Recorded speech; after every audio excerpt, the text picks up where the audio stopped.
Welcome to the Investing with Prince show, folks. In today's show, I have my man Ray Mabry. Ray is killing the game in North Carolina. This guy right here has wholesaled a ton of deals. In the past 2.5 years, he's only been in the game. He's coaching others on how to do it. He does local and virtual wholesale deals. He's a coach and a consultant now. He has an academy on Facebook that you can join, and it's called Wholesalers Academy. He does a lot of free live webinars on how to do the business. This guy right here is making money back to back. I've been watching him. This guy just bought like a mansion or something, so I'm interested to see. What that's about. But hey, Ray, I just want to thank you for joining the show and giving me the opportunity, bud. Yo, what's going on, man? Glad to be here. I'm also known as Mr. Yo, so that's why I got to say that. I got to say yo, Prince. Okay. But yeah, glad to have you here, man. Thank you very much for the invitation. Really looking forward to having this conversation, being able to talk about something that we both enjoy doing, and that's real estate, man. Because I'm telling you, like you said, 2.5 years ago, brother was struggling, but not struggling anymore, and it's because of real estate, because of my faith, and because going out here going hard. So seriously excited about sharing my story with you, and hopefully can share some nuggets with some people to help them catapult their business to the next level as well. Man, I'm excited. I tell you, you know what, folks, for everybody who's listening and who will tune in, this is a show I have been looking forward to for a while. Ray was also actually in the car business, so that makes us very relatable. That basically makes us brothers. But anyways, Ray, could you kind of tell us a little bit about yourself, your background, how you came to be with Carolinas and all that? Sure, not a problem. Well, I'm a born and raised North Carolinian, and today, October the 20th is my birthday, so that's another special day. And I'm glad to be able to have this conversation with you today on my birthday. 41 years old. And some people, man, you don't look 41. I asked my son how old I look, and he said something like 52, 55. I started hitting him in the gut, but nah, it's nothing like that, guys. But anyways, guys, 41 years old, super excited to be here. And I believe in having fun because when you're out here and you're doing what you're supposed to be doing and you're living your purpose-driven life, every day is a blessing. Every day is a present. I have to say live in the present. Well, that's where I am right now. So today's my birthday, born North Carolinian, been in North Carolina all my life. Right. I currently reside in Raleigh, North Carolina. I was born and raised in the eastern part of North Carolina, a little small town called Grifton/Bassboro, a little small town. But I was blessed enough to go through high school.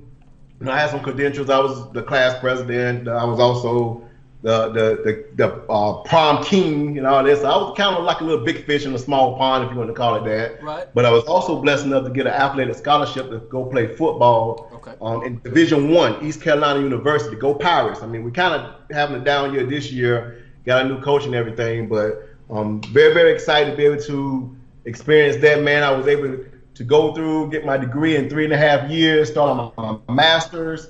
Once I graduated, I taught school for a couple of years. 2 years too long, though. I taught middle school, and I realized, Prince, man, that was not my calling, bro. I'm going to tell you, that was not my calling. I appreciate the experience because I got a chance to meet some people there and got a chance to experience that environment. But at the same time, when I realized that teaching wasn't for me, man, I went directly into the car business. Okay. And I left and went into the car business. I want to say it was probably sometime in November, December. And that following year, man, I became salesman of the year.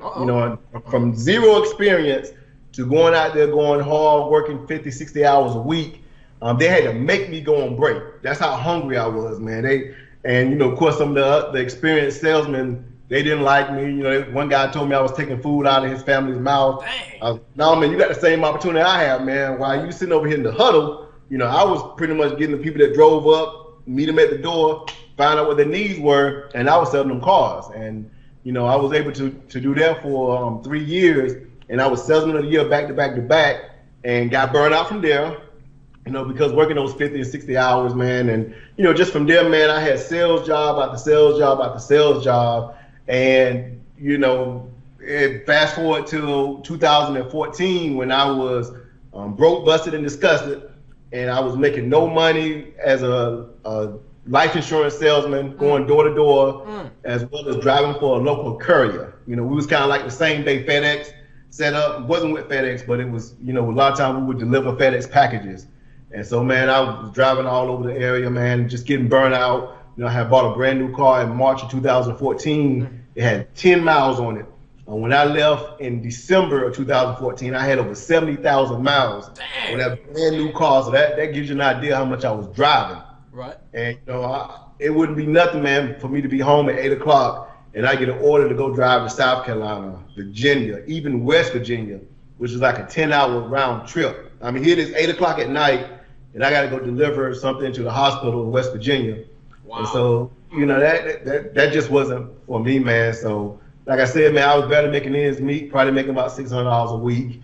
And, I just got on the internet, started Googling and seeing what kind of home biz ops that were out there, and ran across wholesaling. Like wholesaling, I was familiar with real estate because I did buy a couple houses, in my earlier days, but that was more the traditional way. But I didn't know how to actually, be able to sell something that I didn't own.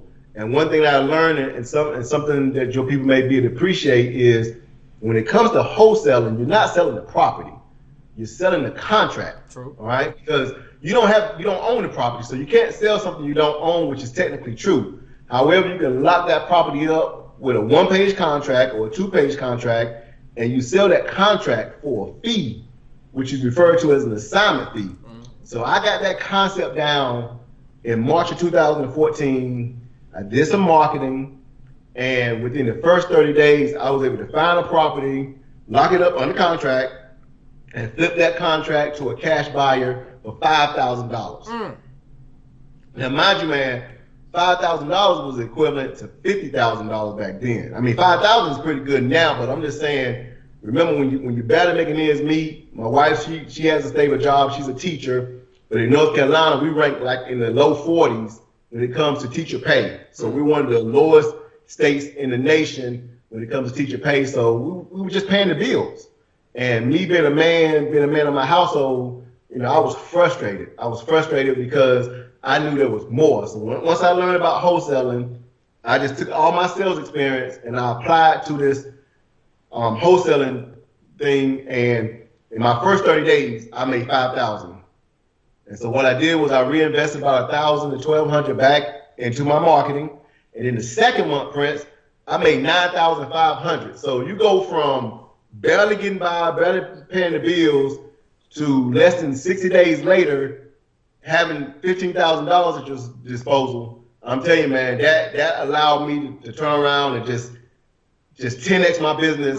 And with the first 6 months of getting started in 2014, I made over $100,000 wholesaling properties, man. Oh my gosh. Yeah, that's my story. No, that's awesome, man. I'm not gonna lie, I took like a full page of notes. That was really powerful. You know what's really interesting, Ray? I had that. I kind of wrote down some things I wanted to touch on. You had mentioned that you had a master's degree, and you said you achieved that in about 3 years. Well, I started my bachelor's. Now, my bachelor's degree, when I was playing football, I was able to get my bachelor's, which is my undergrad, in 3.5 years. And back then, I don't know how it is now, but whenever they give you an athletic scholarship, it's for 5 years. So generally speaking, whenever you go in, your first year you refer to as a redshirt freshman, which means you basically go in there, you learn the system, you lift weights and stuff, you bulk up, and then they give you 4 years of actual eligibility to play on the field, if that makes sense. So that's how you come up with 5 years. But out of those 5 years, 3.5 of those years, I was graduating. So obviously, I wasn't going to drop out because I still had another 1.5 years on my scholarship. So then I started my master's program. I didn't finish because that half of the year, I took like some random classes. And then with my last year of eligibility, I went ahead and got into the master's program, which was a master's in education, business education. And from there, once I finished school, like I said, I went into the public school area for 2 years. I taught in middle school, and middle school now is not like it was back when I was in school. Right. That's for sure. And so, I just realized that wasn't for me. Yeah, I was a role model to many of the students that were there, but it wasn't provided for me and my family. And so that's how. No, that makes sense. Definitely, no. That I mean, if it doesn't make you money, or if you can't feed your family, don't do it. What I just find interesting is, though, Ray, I know you said you're 41 today. Yeah, 41 today. Yeah, you do look, younger than you say you are. Appreciate it, man. Yeah, no problem, man. It must be all that money. I'll just pull on your leg, man. I hear you, man. But Appreciate it, though. you know what's really interesting? Ray, I'm 22. I'm going to be 23 next month. At my age, people, if you attended college when you're like 18, 19, now is about the time that you're done and you have a degree. What I find interesting is many of my friends who went to college can't get a job. Yep. They can't get a job. And I'm like sitting there. I'm like, well, you just spent 4 years in school. Why not? Oh, well, it's this, and that, or they're not hiring, or they're laying people off. Why did you not pursue something in your college degree? But that why did you not pursue that? And then you just kind of looked on the internet. What was going on there? That's really interesting. Well, actually, I did because I got a teaching background, so my degree is in teaching, right? And so that's why I taught middle school for those 2 years. But I just realized that I just didn't enjoy it. I mean, of course, you like the idea of working 10 months out of the year, but the way it's set up, you're only getting paid 10 months out of the year as well. So it's not like you're getting paid for 12 months, even though you're working 10 months. Unlike my wife, she works at a private school, she gets paid for 12 months. So totally different setup now. So I did actually go in my field, but I would say, and this is somebody that has a master's and a bachelor's, that to be successful in life now does not require a degree. Now, I'm not trying to discourage anybody. Say that again. Say that one more time. To be successful in business or be successful in life today, in this day and age, you do not have to have a college degree. And as a matter of fact, if you don't know what it is that you want to be in life, I would recommend when you graduate from high school to try to take a year or two to figure out what that is, because what happens is a lot of people feel pressure to go to school all because it's the thing to do. But then keep in mind, you're there, it's costing money, it's costing time, and at the end of the day, all you have is a piece of paper. Because I would say, being that I have a master's, that did not keep me from struggling. When I got into this business, I was barely getting by. Educated guy, college educated dude, like I said, I had credentials, had the scholarship and all that, but that was not a recipe for me being successful. I had to go out here and learn sales. In my opinion, if you want to be successful in life, you need to master 2 things. That's sales and marketing. If you know how to master sales and marketing, you can write your own check. Sales and marketing, and believe it or not, we all are salesmen. Now, I don't try to be salesy. When I sold car sales, when I was in the car business, I was salesy because you just had, you had to be salesy. But now, being that I'm in real estate as an investor and even as a coach, I show people how I can help them. I listen to what their situation is, and I prescribe. It's like a doctor. So I got more of a doctor's mentality now, like a professional. Whereas when you go to a doctor, they're gonna ask you, "Where's it hurting? Tell me your symptoms." They're gonna tell you to move your neck around, hold your arm up, and all that. They may come check you, this and neck, and check your pulse and all that stuff. And then based on what you told them and based on what they observe, they're gonna prescribe something. That's how I run my business now. Okay. So when I'm talking with a seller, I need for them to tell me what their situation is. When I'm talking to a student, I need for them to tell me what's not working in their life, so I can help them get back on the right path, get back on the right track, so they can go out here and make a difference in life. Because one thing I do know, Prince, is, and I preach this every day, you don't have to struggle. You don't, yeah. The struggle is real now. Believe you me, the struggle is real. But at the same time, that doesn't have to be your story. You don't have to struggle because there's so many opportunities. Look at us right here. We're talking. You in Texas. I'm in North Carolina. The power of social media. You got a phone in your hand. You got internet access. There's no reason to go out here and struggle. Right. Sales and marketing. Sales and marketing. Okay. Sales and marketing. So for the viewers out here, it looks like we got a pretty good crowd. I got James Herrera. He says, "Ain't that the truth?" So, there you go. James, I appreciate you, man. If you guys have questions or comments, let me know. So sales and marketing, and that's really interesting that you say that. So we went over your background. You got the master's degree. You were a teacher. You got burned out selling cars. I can understand that. So you said now, I'm kind of getting to the other question. So you said now you you're on the website. You're looking for things that, what's going to make money. That's really interesting. How did you come across real estate? And could you kind of explain for people who may not know, what is wholesaling? Okay, so as I said before, wholesaling is basically when you go out here and you market. Sales and marketing now, right. But you market for a motivated seller. Now, this motivated seller can be dealing with anything. It could be death, so it could be an inherited property. It could be divorce, where a husband and wife split. I personally went through a divorce, so I know about the strains that can have on a person's life. Whereas people say, well, why would somebody want to give their property away for pennies on a dollar? Trust me, extreme situations calls for extreme solutions sometimes, and people would give up equity for peace of mind. And so death, divorce, taxes, some people not able to keep their taxes up, so you have tax delinquents and tax defaults. You also have people that, there's one particular deal that I'm working on that we may discuss a little more, but the seller actually lives in Texas and the property is in Maryland. I'm here in North Carolina. So we're talking about 3 different states: Maryland, North Carolina, Texas. The guy sent me an email yesterday on a postcard I sent him, say, hey, I'm ready to get rid of this property. I called him up, left him a message. He called me back last night. We talked. I found out what the situation is. He's an absentee, out-of-state owner. The person that was doing the property management for him on his property is getting older, so he's not able to keep up with the property. So as a result, he just wants to go ahead and get out of it. So my solution is, and he has a payoff. Hey, are you just looking to get the payoff for the property? Yes, Ray. That's all I need to know. So based on the payoff versus what the property is worth, you got over $100,000 for equity there. But remember, I'm solving his solution. I'm solving his problem. He has a monthly payment about, I think he said around $1,600 or so that he wants to eliminate. So I come in, bring a cash buyer, get him out of that payment.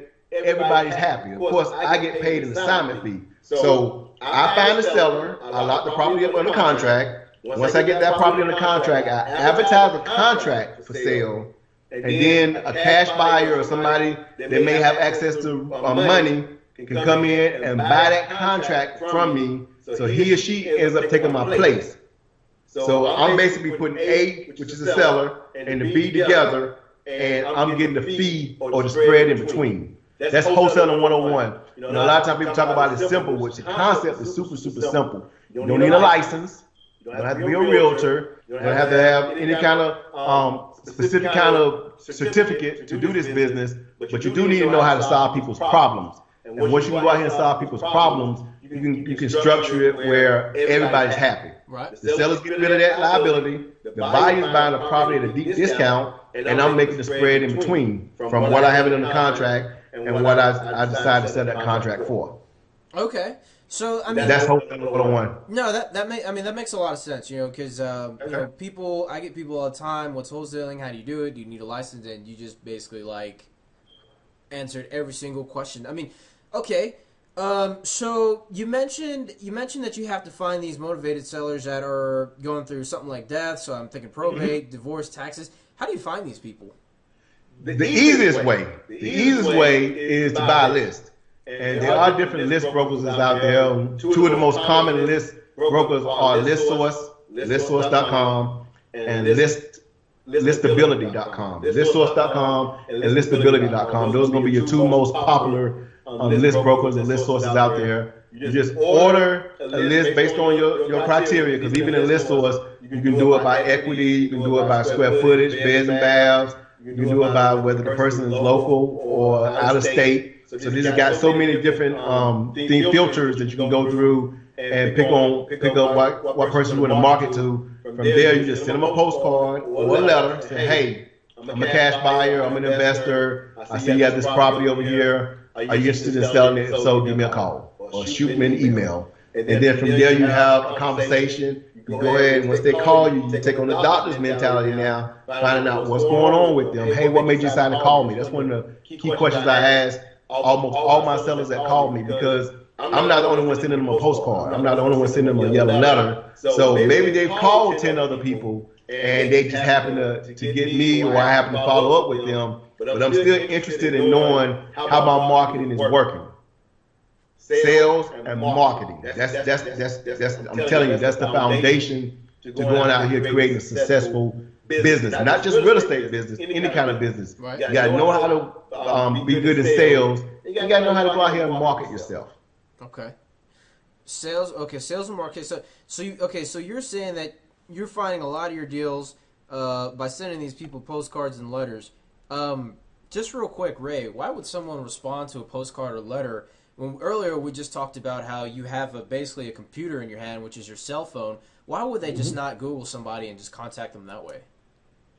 Most of the time they will. I mean, you do have some of these same sellers going online, filling out applications. But a lot of these sellers, like especially your baby boomers, they're not computer savvy. So they're going to still go and get their mail and respond to snail mail. Okay. So you kind of have to try to reach them at all different levels. And why would somebody do that? As I said before, it could be different, a variety of reasons. The most common is, hey, I'm just not interested in this property anymore. Just take it off my hands. Or somebody could owe the back taxes that they can't afford to keep it up. So they can't enjoy the property because they can't afford it. So they say, hey, I just rather go ahead and cash out or even give it away if you're willing to pay the taxes for me. I got another property in Pennsylvania that I'm working on right now where the lady, she basically give me the property, as long as I pay the back taxes. Now the back taxes are close to about 10 grand. She's a few years behind, as well as some other code violations and fees that's attached to the property.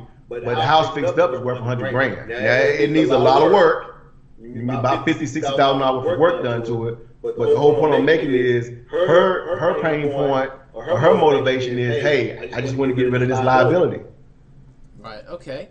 So you're saying, okay, so basically these people call you, and then if they have a problem, like you mentioned earlier, then they're willing to give up that equity for that peace of mind. Now, I'm assuming that when you send out these letters, not everyone has the same problem. So, like, what do you tell those people? Well, every situation, every conversation is different, So, and I would say too, if you talk to 100 people, 95 of them are not going to be deals. Wow. And I would probably say out of those 95, 85 or 90 of them may be mad at you, send them a postcard and be like, hey, my property's not for sale. That's what I'm saying. Yeah. Yeah. But it's a numbers game. It's like anything else, for instance. It's a numbers game. Car sales is a numbers game. If you talk to more people, you're gonna generally do more deals. If you know how to sell, if you know how to market yourself. Because just because you talk to more people don't mean you're gonna do more deals or close more deals, because you got to still be able to develop yourself and sharpen yourself and learn the skill that's called sales. But to answer your question, you just have to go through it and just find out what the situation is. Okay. For the most part, you're going to get a lot of no's. That's what hurts a lot of people in this business, because they're not used to that side of it. They take the no personal. They take it as a rejection, or they take it as, hey, you don't like me. But I'm to the point where it's not personal. They don't know me, so how can they not like me? They may not know like the way I sound, or maybe like the way I look. Right. Hey, that's a personal preference, but at the same time, you don't know me personally because I sent you a postcard. Right. And I've had people, man, curse me out on the voicemail, and people say they're gonna call the FBI, call the CIA, and call the president. I mean, you get some crazy cuckoos out there sometimes. I don't want to call people cuckoo, but I'm saying like their responses is, hey, it's not that serious. If you don't like the postcard, just throw it in the mail. Right. Or you can call me, leave me a voicemail, say, hey, property's not for sale, take me off your list. No big deal. Okay. So so if the people says no, then it's like whatever. Hey, like all right, just all right, I won't bother you. That's interesting. By the way, we got Tim Rogers. Seller's trust is always the key. Sellers trust you. Deal is locked up. That's a great comment. That's pretty true. I find that's true. Okay. And another thing I teach the people I work with is rapport. And some people call it rapport, but it's actually rapport. RAPPORT. You can build rapport over the phone. It's like, Prince, you and I, we haven't met each other in person. But yeah, we establish a relationship just by having a conversation. True. Same thing you can do when you're talking with these potential sellers and buyers. Make that connection, find out what his or her situation is, and build that rapport over the phone. once you realize you have a potential deal or at least something worth having a conversation where, you may still have to go out there on that interview, but don't think that you just have to automatically rush off the phone, go meet them face to face in order to build rapport. Rapport can be built right over the phone. Right. Yeah. So rapport can. So what he's saying, folks, is basically rapport is getting to know the customer, potential client, making sure that they're comfortable with the process. So that's a really major key. Ray, it's really interesting because I noticed he said, you're out there, you're finding the buyer or sellers, you're putting them under contract, and you go find a cash buyer. How do you find these cash buyers? Because a lot of people, and I even thought so myself before I jumped in the game, I thought that I needed money first.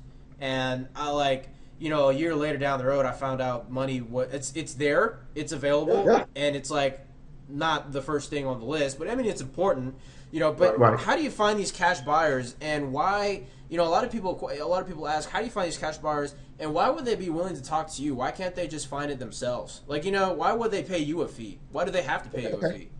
So as we stated earlier, I'm here in North Carolina, you're there in Texas. I normally don't market in Texas, but if by some chance I got a lead in Texas, like let's say it's a referral, and they happen to be in Dallas, well, I only know one person in Dallas. Well, I actually know two people, you and another guy. So what I would do is reach out to my network. That's another thing I emphasize is your network. Your network is your net worth. So one way you can find buyers is just tap into other people that may have a buyer's list. I don't mind giving up a portion of my deal if somebody has a solid buyer's list because I try to focus on making that connection with that seller. I try to go shopping and find those deals. Because I know once I get that deal in hand, it's just a matter of reaching out to my network and exchanging a portion of the profit, of course, and going ahead and get that deal closed. So one way is reaching out to your network.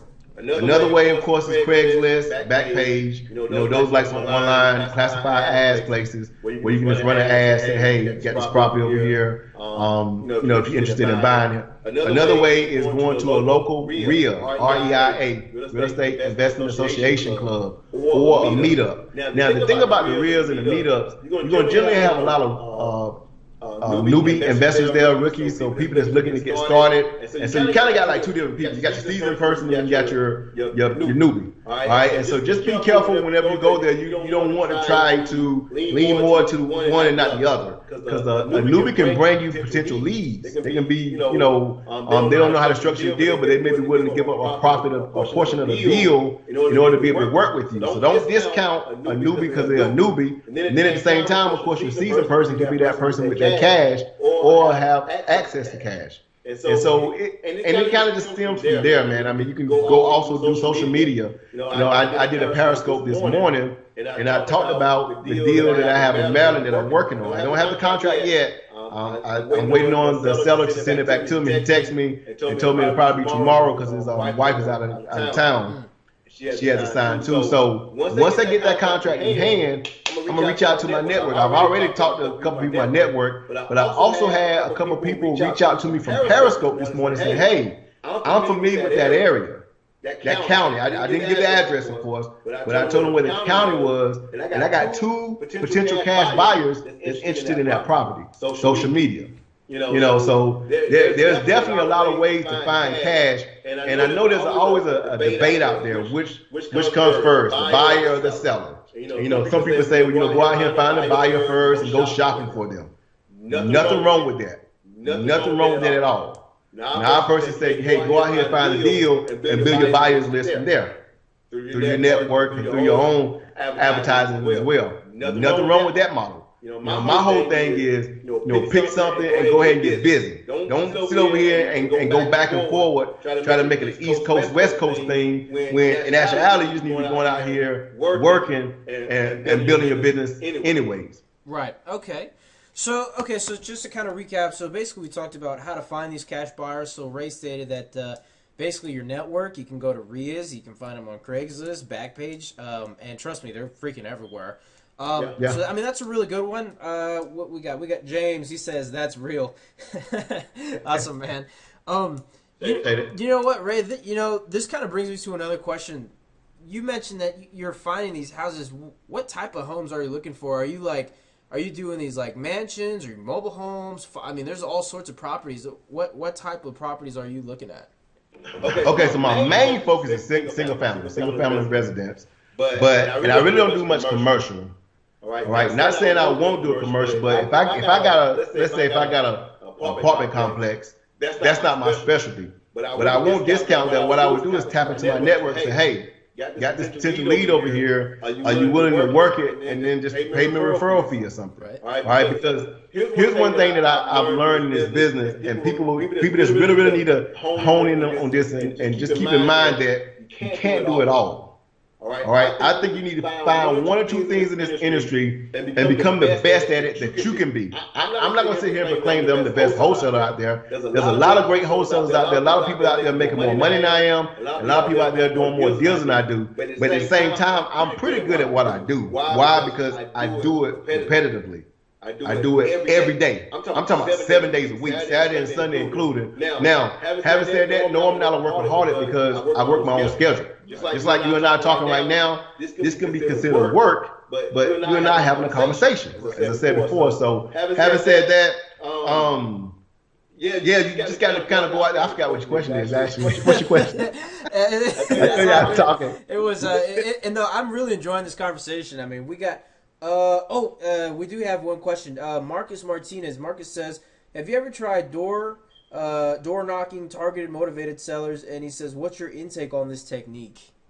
Yeah. Actually, one of my many sales jobs was I used to work for Time Warner Cable, and this is definitely not a plug for them. But we were going door to door. And the weird thing about Time Warner Cable, I used to be a customer there. We were actually trying to go and upsell our existing customers, try to get them in a higher package. And people would meet me at the door sometimes and say, hey, I'm already not satisfied with what I have. There's no way in the world I'm going to buy more services from you. So that was my experience door to door, direct. And so having said that, door to door or door knocking, that is a great technique to go out here and do if you have limited resources, if you have limited funds. Now you say, well, how do I know? How can I tell who's motivated, who's not? Obviously, you can't tell a motivated seller just by driving by the neighborhood, driving by the house. But what you want to do is do what you call drive for dollars, and you want to try to go and identify vacant houses. There's several different ways you can tell if a house is vacant, but things like high grass, having old phone books and mail on the porch and the doorstep and stuff. I'm looking for the mailbox. The mailbox will tell you a lot. If the mailbox is bent over, or the door of it, in front of it is missing, more than likely it's a vacant house, because people will keep that up. Board ups, houses is boarded up and stuff. So what you would do is, of course, you would write that address down. But if you want a door knock, go and knock on the neighbor's doors. To the left, to the right, across the street. And introduce yourself. Hey, my name is Ray Mabry. I'm a real estate investor. How can I get in contact with the person that owns that property across the street? Don't ask them, do you know them? Because most of them know I don't know them. But what you want to do is make an assumption. Introduce yourself, let them know why you're there, and let them know you're a cash buyer, and see if they can put you in contact with the owner. Because most people that have pride in their neighborhood is going to look at that property and see it as an eyesore. Tall grass and all that stuff. All the houses around it are nice except this one ugly house. So of course, most people don't want to help you. Now, some people will still be standoffish. Some people will still not want to help you. But that's how you go door knock. You want to try to find out who the owner is of that property. Get a name, try to get a number, and then you do a cold call. Cold call just basically means you call them. They don't know who you are. They're not expecting your call. Introduce yourself and see if you can get that deal done. Right. Other than that, if you got a list of, say, absentee owners, say if you got it from ListSource or somebody, and the house is vacant, or even the house is occupied, another thing you can do is go and actually knock on the door instead of sending them a postcard. Take that list, go and knock on the door, introduce yourself, say, hey, I'm an investor, I'm in the area looking for properties to buy. Who do you know that has a property may need to sell? Or you can just go be a little more direct and say, hey, I see that you have this property here. Have you thought about selling it for cash? Or what would it take for you to sell this property for cash? And then just to have a conversation with them. You can get the door slammed in your face a lot. may even get cursed out. But it's a numbers game. Numbers, sales and marketing. So you just got to work through all that and just keep going. You will get a deal if you do that. I don't do that now because I don't have to. But if I was just getting started off and I didn't have money like I did when I got started 2.5 years ago, that's what I did. Right. Get me to where I am now. Okay. So there you have it, Marcus. Yeah, there's door knocking for you. He basically just covered it. So basically what he's saying is if you guys don't have any money, drive for dollars, go door knocking. He says if you guys get a list, go back and go door knock on those and see if you can get deals. Okay. Man, this has been a really good conversation, man. I mean, the questions are popping, the views are popping. So we covered a lot of topics here. So, real quick, I see we're running about a good hour or so. What would you say, Ray, for people who want to get started, for people who just they don't know what to do, they don't know where to go, they don't know. What would you tell them? Let's say that this is day one. What would you do? What are you going to do?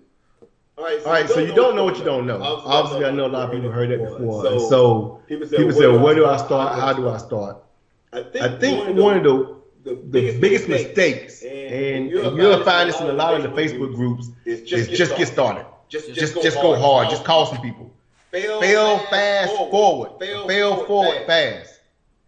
A lot of people can't recover from failure. A lot of people don't know how to fail. Okay, and you learn how to fail through sales. So if you don't have a sales background, if you don't put yourself in an environment where you get told no like 90% of the time, a lot of people are not going to be able to stick through the failures. They're just not. So my number one piece of advice, if you just get started, is to get some training, get some coaching, get some education. Number one. Now, you say, well, of course, Ray, you offer coaching, you offer mentoring. I didn't say you had to come work with me. I didn't say I had to be your coach. I'm just saying, knowing what I know now, you're doing yourself a huge disservice if you try to go out here and wing it. If you just try to go out here and fail, because a lot of people can't recover from failure. They don't know how to. So if you don't know what to do and how to do it, how do you know if you're on the right track? Whereas if you link up with somebody that's actually in the business, that's actually doing it, that can actually guide you and teach you and show you the right way, it's going to shorten your learning curve. You still got to learn it, but now you got the blueprint. Just like back in the days, Prince, I'm sure when you was in school, you was taking a test, especially this happened to me when I was in college. Some classes were harder than others, but the easiest tests were the ones I knew the answer to. Why? Because I studied. What did I study? I studied from the book, I studied from the material and all that stuff. I didn't just not go to class and show up and take the test. I would have never graduated. As a matter of fact, I had a lot of teammates that didn't graduate. They felt like they were smarter than the professor. So same thing in life. Or I'm gonna take another step. Your driver's license. Okay. Your driver's license in school. I don't know if they're still doing it in school now or not. But you had to go through. Of course, you had to do a road test. Oh yeah. And then from there you had to do a written test, right? To actually make sure, confirm that you knew what the stuff was. They're not just going to issue your license just till you turn 16, 17, 18. You got to go through, you got to study, you got to practice, and then you have to implement it. And that's what a coach can do for you. If you just getting started in this business, don't try to go out here and just wing it. Now, there are some great forums out there. There are some free forums that you can go out here and get some information. But my only thing about that is free information is just what it is, free. And with free information, you're only going to get so much information for free. This is the information age now. So people are selling information, and in my opinion, you need to invest in yourself. That's a part of investing in yourself and in your business, is being willing to go out here and hire a mentor or coach. That's my number one piece of advice. And then from there, do what your coach says. All right, and yeah, like I don't know it all. I've been in this business for 2.5 years, but like I said before, I got good at one or two things, and I can I can do it in my sleep, ladies and gentlemen. All right. I know wholesaling. I haven't done a deal in all 50 states, but I know the business. I know how to wholesale. I know how to structure deals. I know how to negotiate. I know how to go out here and market. Those are key things that you gotta learn in this business in order to be successful. If you want to go out here and create a successful business, if you want to go out here and do a deal here and there, maybe do 1 or 2 deals a year. Hey, have at it. Read your books. Go to your real meetings, meetups and stuff, and do a little bit of marketing, and you may get a deal. But if you're serious about going out here and learning this business and taking it to the next level, you owe it to yourself to get a coach. Get a coach. Okay.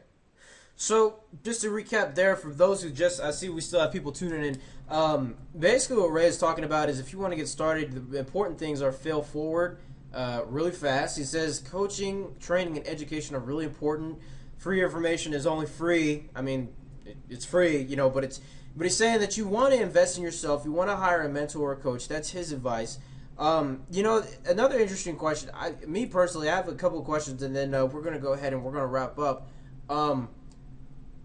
Would you stay in wholesaling, or do you graduate to rehab, or how does all that work? I mean, what's your opinion? I'm kind of wired a little differently. And the reason being because I don't have any rentals.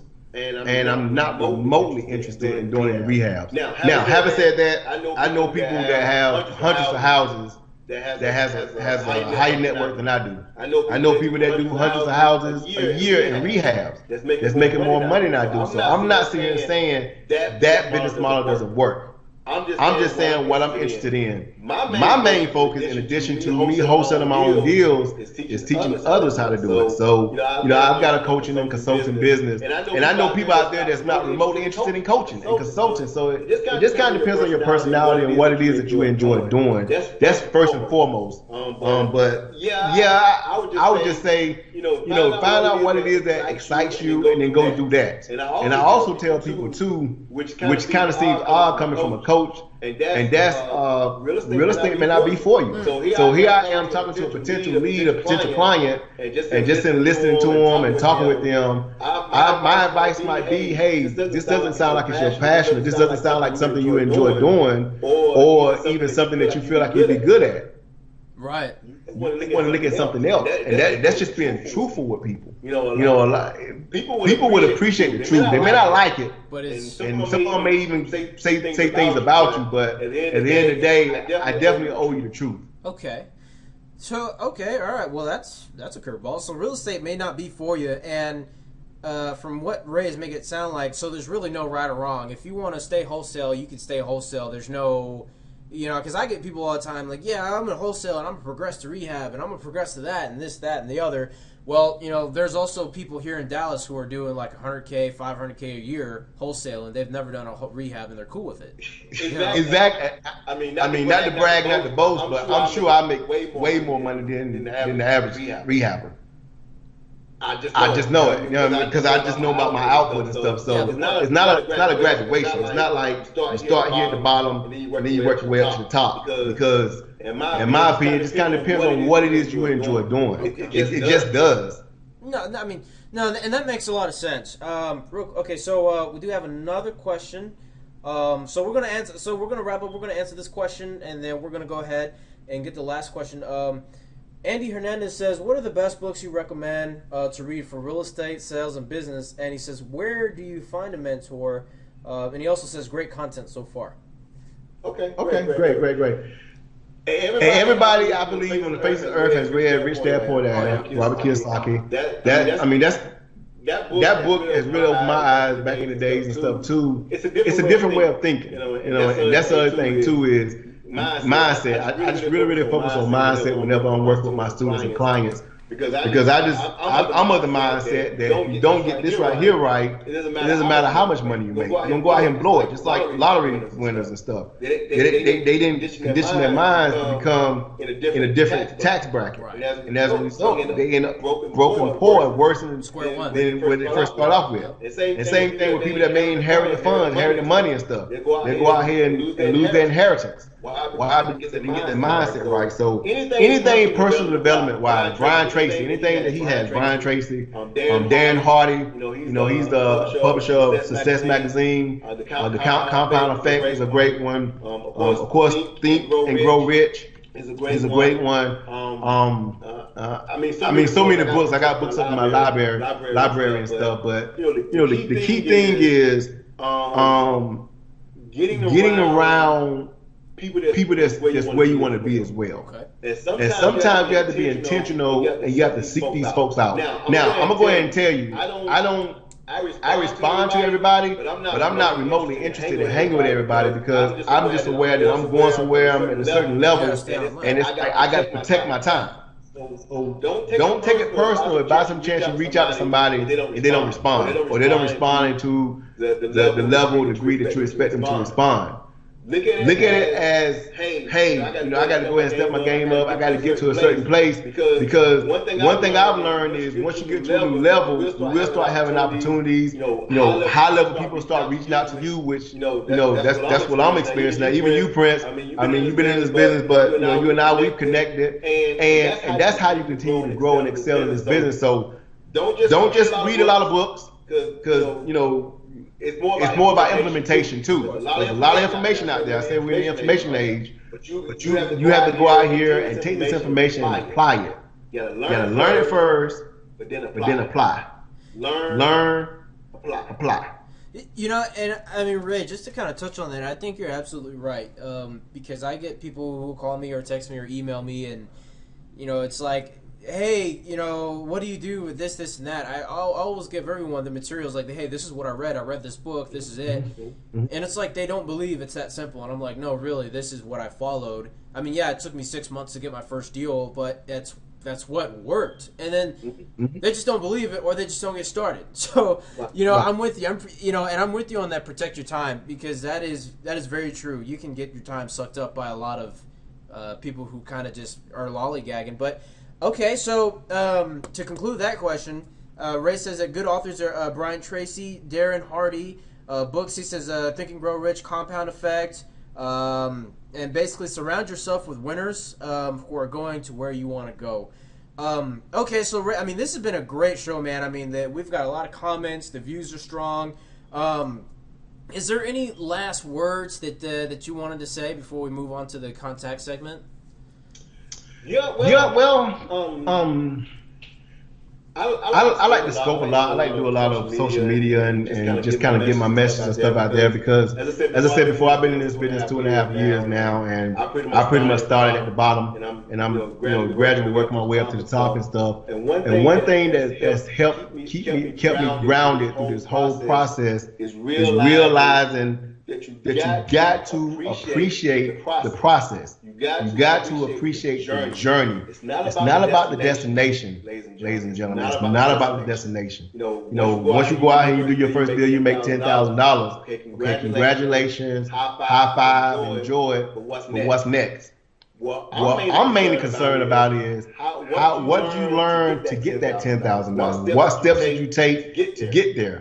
Because if you can go out here and do it once, now you might can go out here and tweak it, make some changes, make some adjustments, and you can double it next time. Not saying 10,000 is not good, but enjoy the process, enjoy the journey, and if you can focus on doing that. When you come up against opposition, you experience things that work for you, you can continue to learn from all of it. My number one philosophy is it's never a failure. It's always feedback.